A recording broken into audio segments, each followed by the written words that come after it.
Algérie, ASL Airlines, Volota, frontières. Le point sur la situation Algérie, en l'espace d'un récapitulatif, partons pour un tour d'horizon de l'essentiel de l'actualité de la compagnie Air Algérie, la filiale française d'ASL Airlines, le transporteur espagnol Volota, mais aussi la question de l'ouverture des frontières nationales. Voici donc les principaux développements connus à présent au sujet des frontières algériennes et de l'activité des compagnies comme Air Algérie, Volota ou ASL Airlines. Cette dernière a justement divulgué à ses clients dans notre pays, détenteurs d'un visa de type C vers l'Hexagone, qui porte sur les voyages de regroupement familial, qu'ils sont tenus par une nouvelle obligation. Celle-ci concerne un document administratif indispensable pour s'envoler à l'extérieur de l'Algérie. Il s'agit d'une autorisation de quitter le territoire national. Les autorités habilitées à l'émettre sont le ministère des Affaires étrangères. En fait, ASL Airlines possède un programme de vol Algérie-France assez riche. D'ailleurs, la filiale française du groupe irlandais vient de le renforcer par la voie de la mise à jour, dernière en date. Son partenaire en Algérie, à savoir l'agence Soleil Voyage, a fait état de l'ajout d'une nouvelle desserte pour le mois en cours. Il est question d'un vol programmé pour le 26 mars prochain.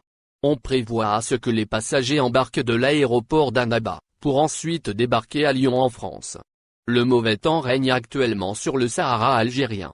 Cet état des lieux risque d'annuler un certain nombre des liaisons d'Air Algérie. La compagnie aérienne a en effet indiqué que certains de ses vols, reliant le sud au nord et vice-versa, peuvent faire l'objet d'annulation. Le transporteur public évoque les intempéries qui se révèlent intenses. Ces conditions météorologiques difficiles réduisent considérablement la visibilité nécessaire. Chose capable de gêner les dessertes aériennes à bord de ces avions, explique la compagnie nationale.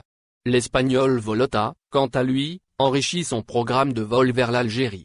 Le transporteur à bas prix prévoit de desservir cette ville algérienne supplémentaire à partir de la deuxième moitié de septembre prochain. Pour ce qui des frontières, dont le sort est intrinsèquement lié à celui du trafic aérien, des spécialistes donnent encore leur avis là-dessus. On peut par exemple mentionner le docteur Mohamed Bekat Berkani. Celui-ci soutient sans retenue la décision gouvernementale de mise en suspens des vols de rapatriement. En effet, on les a tous suspendus pour la totalité de mars courant. Le médecin a insisté que le variant anglais du coronavirus avait traversé nos frontières en se faufilant parmi les ressortissants rapatriés. Des personnes bénéficiaires de ces vols spéciaux, et qui portaient le nouveau variant de la Covid-19, a avancé l'ex-membre du conseil scientifique, avaient pu contourner le dispositif de contrôle et de prévention en usant de documents falsifiés. Ces derniers comportaient de faux tests PCR négatifs.